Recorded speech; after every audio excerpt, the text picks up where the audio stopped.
Hi, this is Ruth Theresa with One Inspiring Woman, and today I'm talking about National Paranormal Day, talking about ghosts and aliens and all kinds of other things that are kind of not the norm.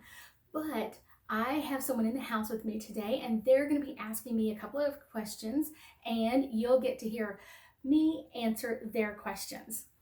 Oh, yes. Okay, here we go. So I think our first question is a lot of us have pets, and our pets will tend to stare, whether it's cat, a dog, they'll tend to stare in the corner of the room at something. We see nothing there. What are they seeing? I will tell you 9 times out of 10, what they're seeing is a ghost. If they're not reacting to the ghost, it's usually a friendly ghost. It could be a parent or a grandparent or aunt or uncle, someone who's passed in your life.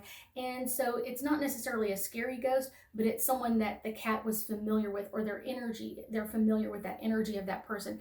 Now, if they're reacting to it, like if they're meowing, like they're really angry, if they're hissing, if the dog is barking at the corner, that sort of thing, or kind of avoiding that corner, like we're looking at that like, oh my gosh, someone's about to hit me, that would tell you, or kind of tend to tell you, that that is negative energy, and it's a ghost from someone else, or somewhere else you picked up that ghost and brought it home. Okay, so let's say it's the latter of those two. Hopefully it's the former, because that sounds nice, but let's say it's the latter of those two. How do we get rid of that ghost who's not there? They're maybe not friendly, they're not ours. How do we get rid of them? So one of the easiest ways to do it is kind of telling your angels and guides to remove the ghost. And I will tell you, most of the time that's going to get rid of it, unless the energy is really, really, really negative. So if it's not that negative, just kind of maybe your neighbor next door's grandmother passed and she wasn't like maybe the best energy, but she wasn't necessarily a bad person. That energy can usually easily be cleaned up by your angels, or calling in the archangels to take care of that energy for you. Now, if it's more on the really, really negative side, dealing with people that, I'm saying, were tortured to death, beaten to death, I'm saying, like they had really, really bad lives, that is going to be a much more difficult energy to remove. And I would highly suggest getting someone who knows what they're doing, because if you do this incorrectly, you end up trapping their energy. It's kind of like, now I've made my home your jail, and you can't leave. And so that energy stays trapped in that space and can't necessarily leave until whatever you've done is kind of worn down or off. But there's a lot of things that you can do to prevent that. So there's a lot of things that you can do prior to having that ghost come in your home. Having your home cleansed before you moved in, or your apartment, cleansing your energy several times throughout the day if you're out and about, and then cleansing your energy before you come home. Okay, Ruth, you just said a lot of information. So let's break this down. Okay, let's pretend I'm someone who I'm new to the psychic realm. I've never been to your Psychic 101 or any of your psychic classes. Okay, let's break it down. Give me a very simple, I'm laying on the sofa with my cat or my dog next to me. They start to have a reaction. They bark, hiss, growl at the corner of the room. What do I do in that instance? I'm a baby psychic. Give Okay. it to me simple. So one of the things I would easily say is, as a baby psychic, someone who's just beginning to understand, what I would do is, I have energy cleanses. This is somewhere easy that you can do at any time. So you could easily cleanse your energy so they don't attach to you. But then you could also spray in the room and remove their energy. The only other thing I would really add to that is, you can call in your angels and guides and let them know that you're asking them, because that's a part of being an angel. You really technically have to ask them. I'm asking you, or telling you, please remove this energy from my space. And so doing something like that would make it really quick and easy, but that should take care of most of the ghosts that you're going to encounter. Okay. I've heard some people say, as like, someone who's getting into it, maybe they're not quite a baby psychic, let's say they're a toddler psychic. So what if you can hear some of the responses? Is it okay for you to ask them, like, are you here in love and light? And get a yes or no from there?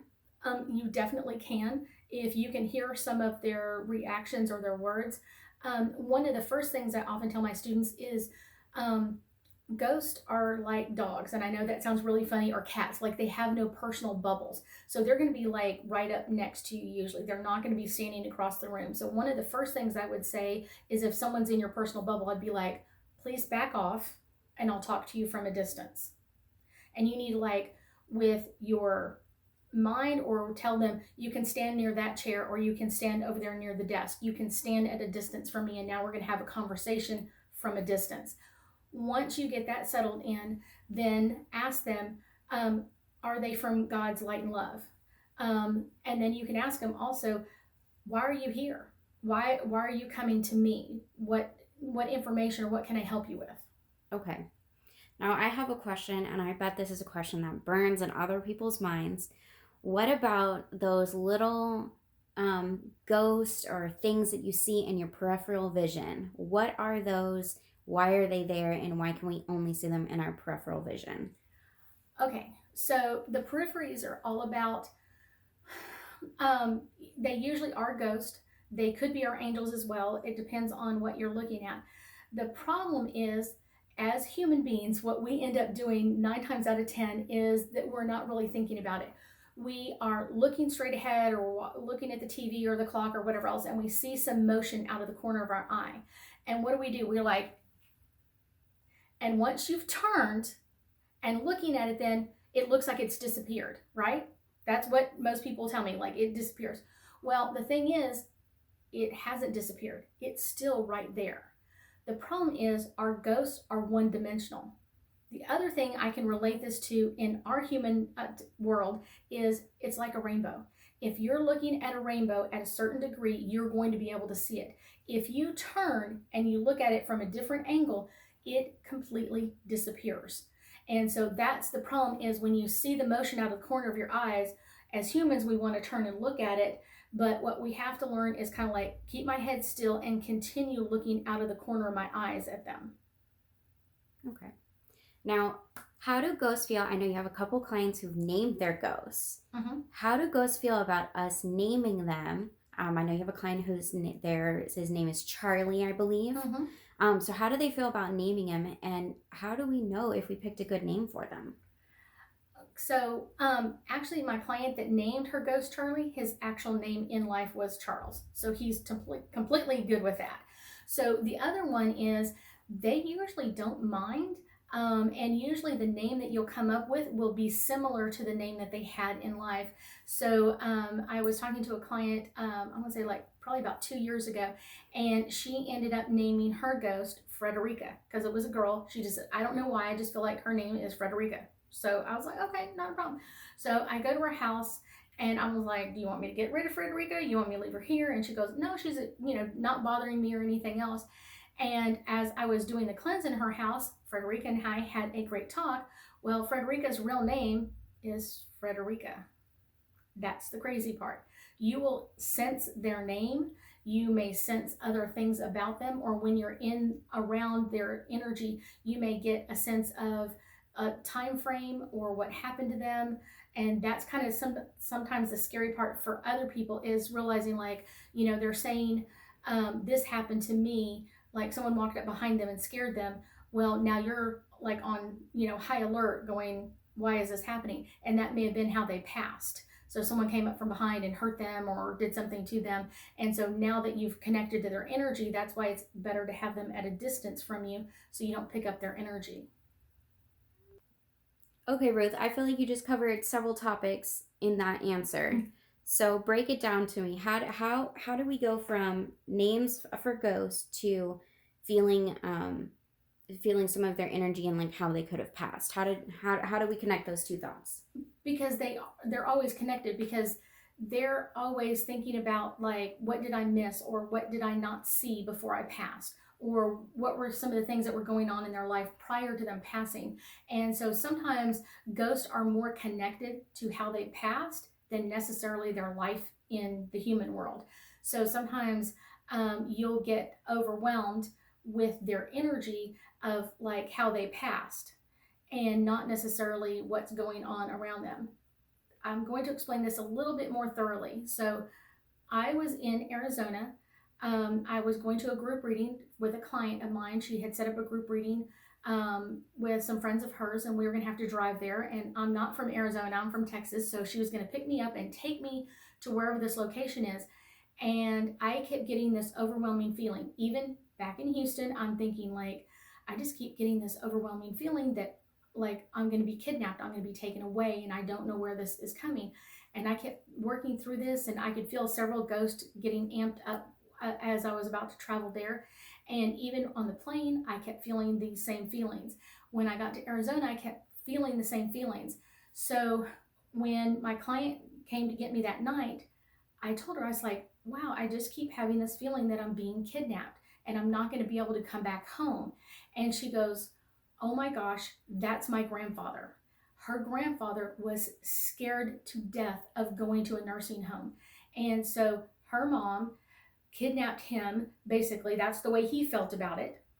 Took him to go get a hamburger. And while they were gone, he didn't get to go back home. He had to go to a nursing home. And I know, and now he's like with me and he's like crying because it was very upsetting to him. Like, I don't want to go to a nursing home. I want to pass in my home where I feel comfortable, where I know everything is. And that's what I'm saying is sometimes their energy, even if he didn't have bad energy, he was a great guy. He was a great grandfather to her, very beloved grandfather for her. So that's one of the things I'm telling you is when you're communicating with them, sometimes they'll start communicating with feelings as well. Okay, so Ruth, you just spoke about emotions, and we as people, we have overwhelming emotions. And so if you add, especially if you're one of those people who's sensitive to other people's emotions and you're picking up on ghost emotions, how do we deal with all of these emotions that are going to be bombarding us? Okay, so one of the simple answers is the energy spray is going to help that emotion stay away. Number two is having the ghost at a distance from you. Then I can feel, am I feeling my energy or my emotions, or am I feeling their energies and their emotions? Does that make sense? So that helps a little bit. And then on top of that, what you can do is you can do salt tubs that will help release the energy from you. Because when you're talking to them, when you're talking to anybody, if you're talking to your best friend over a cup of coffee and they're emotional about something, you're going to pick up some of those emotions. They're not yours, but you're picking up, maybe your girlfriend just broke up with her boyfriend or something like that, or something happened and she's telling you about it. Basically, as clairsensitives, we're going to pick up that energy. And because it may feel familiar to us, yes, I had someone break up with me, or yes, I had something similar happen to me, you're connecting to that energy, but because it's not ours, we can't release it or let it go. So the best thing to do is an energy spray or a salt tub to release the energy so it doesn't affect us near as much. It doesn't mean that we can't sympathize with them. It just means that it's not going to affect us near as much as it has been. Okay, well, thank you very much, Ruth, for answering those questions. I don't have any more at this time.